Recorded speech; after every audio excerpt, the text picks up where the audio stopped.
Comenzamos el tema definiendo lo que sería una expresión algebraica. Una expresión algebraica es una expresión en la que aparecen letras y números relacionados entre sí mediante operaciones, es decir, sumas, restas, multiplicaciones, divisiones. Vamos a presentar las expresiones algebraicas que trabajaremos en este tema. Tenemos en primer lugar los monomios, que son las unidades algebraicas más sencillas con las que vamos a trabajar. Cuando sumamos y restamos monomios junto con números, que también pueden considerarse monomios de grado cero, obtenemos lo que sería un polinomio, la siguiente unidad fundamental. La división de polinomios forman lo que serían las fracciones algebraicas, que también trabajaremos en este tema. Y por último, si nosotros tenemos la raíz de un polinomio, obtenemos lo que se llama una raíz algebraica o un radical algebraico. De cualquier expresión algebraica podemos calcular lo que se denomina el valor numérico. Y por valor numérico entendemos sustituir las variables, es decir, las letras, por números. Entonces, calcular el valor numérico simplemente consiste en eso, en sustituir las letras por números. Al sustituir las letras por números, si las expresiones algebraicas con las que nosotros trabajásemos fuesen monomios o polinomios, pues no tendríamos problemas. Pero cuando trabajamos con expresiones como son las fracciones algebraicas, sí que podemos encontrar ciertas dificultades o ciertos casos particulares. Para ello vamos a analizar la primera fracción algebraica, que sería x cuadrado menos 4x más 3 en el numerador partido de x cuadrado menos 5x más 4. Vamos a calcular varios valores numéricos o valores numéricos para varios valores que tomen la variable, que sea un lío a la hora de decirlo, pero realmente la x va a ir tomando diversos valores y esos valores nos darán como resultado un valor numérico correspondiente. Si la x igual a 2, sustituimos 2 al cuadrado menos 4 por 2 más 3 arriba y 2 al cuadrado menos 5 por 2 más 4 abajo. Es decir, donde pone x ponemos 2. De manera que el valor numérico que nosotros obtenemos en este caso sería un medio, sin problema alguno. Si sustituimos el 4 ya sí que empezamos a encontrarnos problemas, porque arriba nos da como valor numérico al sustituir la x por 4 3 y abajo al sustituir la x por 4 nos da 0. La división no está definida para tener como divisor el 0, para tener como denominador el 0, porque la división significa repartir y si no hay nadie entre quien repartir, carece de sentido. Entonces, cuando nos dé un número distinto de 0 entre 0, diremos que no existe el valor numérico. En ningún conjunto numérico va a existir, por eso no añadimos ninguna coletilla de conjuntos numéricos. Nos podemos encontrar un último caso, que sería que en el denominador haya un 0 y en el numerador también haya un 0. Eso significa que el 1, al sustituirlo en el polinomio del numerador, nos da 0 y al sustituirlo en el polinomio del denominador nos da también 0.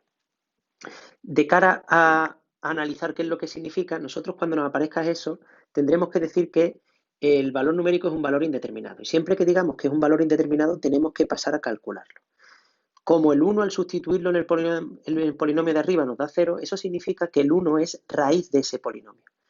Y como el 1 al sustituirlo en el polinomio de abajo también nos da 0, eso significa que también es raíz de ese polinomio. ¿Qué es lo que significa entonces globalmente eso? Que si los dos polinomios tienen una misma raíz, tendrán también un mismo factor asociado.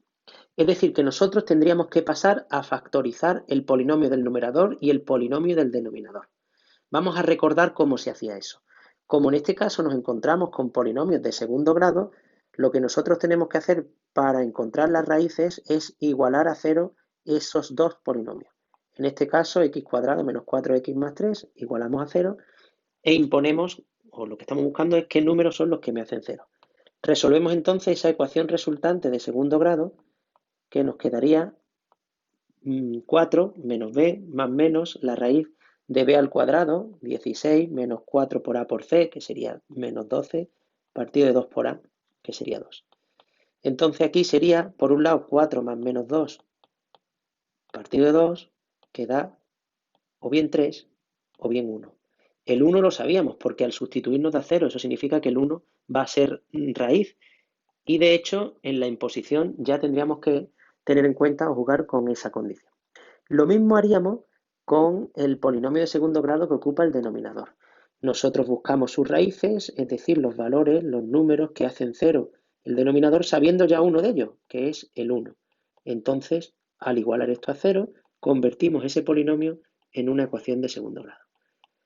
La resolvemos y una de las soluciones a la fuerza, si no nos hemos equivocado en algo, tiene que ser 0. Esto sería menos b más menos la raíz de b al cuadrado menos 4 por a por c partido de 2 por a. Entonces sería 5 más menos 3 partido de 2, 5 y 3, 8 entre 2, 4 y 5 menos 3, 2 entre 2, 1, como decíamos, tenía que aparecer.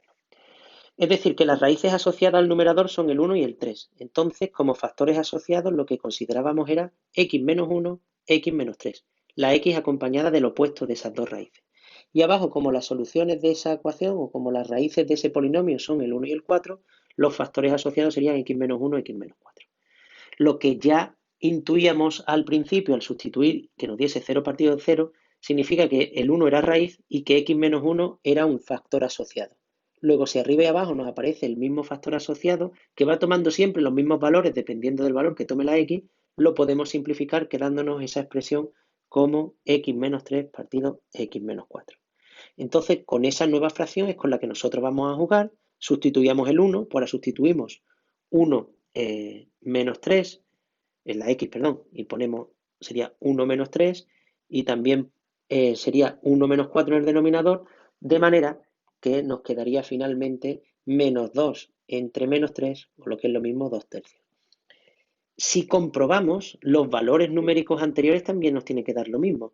Si nosotros sustituimos el 2, sería 2 menos 3, que sería menos 1, 2 menos 4, que sería menos 2, menos 1 entre menos 2, era el valor que nos daba, que sería un medio. Y cuando yo sustituyo el 4 nos tiene que dar que no existe, y realmente es así, porque arriba nos quedaría 1 entre 0 que no existe. Antes nos salía 3 entre 0, pero da igual, el número que nos salga arriba es distinto de 0 entre 0, no se puede dividir entre ese cierto valor. Cuando trabajemos con radicales algebraicos, es decir, con raíces, hay que tener cuidado con el índice de la raíz con la que trabajemos. Si el índice es par, si el índice es un número par, si el radicando es positivo, tendrá dos raíces reales, es decir, el valor numérico puede ser más, menos y esa raíz. Cuando el radicando es cero, se tendrá una única raíz real que realmente es el propio cero. Y cuando el radicando es negativo, no tendrá raíces reales. Y aquí no decimos que no existe, porque lo que no existe es en los reales. Existe en otro conjunto numérico, que veréis el curso que viene, que serían los números complejos, que tienen parte real y parte imaginaria. Si nosotros en ese radical con el que trabajamos tiene un índice impar, pues no tendríamos problemas. El valor numérico sería una raíz independientemente del valor del radicando. Vemos diversos ejemplos. Si por ejemplo nosotros tenemos la raíz cuadrada de x menos 2, si yo sustituyo, por ejemplo, el 3, el valor numérico sería la raíz cuadrada de 3 menos 2, que sería más menos 1.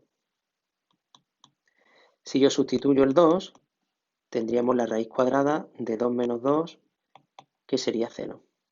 Y si sustituyo un número menor que 2, por ejemplo el 1, pues tendríamos más o menos la raíz de 1 menos 2, que cuando nos salga un número negativo decimos o tenemos que indicar que no existen los reales.